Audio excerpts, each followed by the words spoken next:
జర్నలిస్ట్కి కూడా మేము మొన్న అడిగాను. ఒకప్పుడు తెలుగుదేశంలో 2500 మందికి అక్రిడిషన్ ఉంటే ఇప్పుడు 1000 పడిపోయినాయి. ఒక సాక్షి, TV9 లేకపోతే NTV వీళ్ళకి మాత్రం ఉన్నాయి. అది ఈరోజు ఈ రాష్ట్రంలో పరిస్థితి. మీడియా పైన నియంత్రణ, మీడియా పైన దౌర్జన్యం.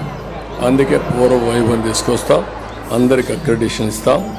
ఉచిత నివాసం మీరు ఉండడానికి హౌస్ సైట్స్ లేకుండా చాలామంది అవస్థపడుతున్నారు. అవి పేపర్ మీదనే ఉన్నాయి. మీ విషయం కూడా మొట్టమొదటిసారి మా ఎలక్షన్ మేనిఫెస్టోలో పెడుతున్నాం కాబట్టి ఇది కూడా మీకు శుభవార్త.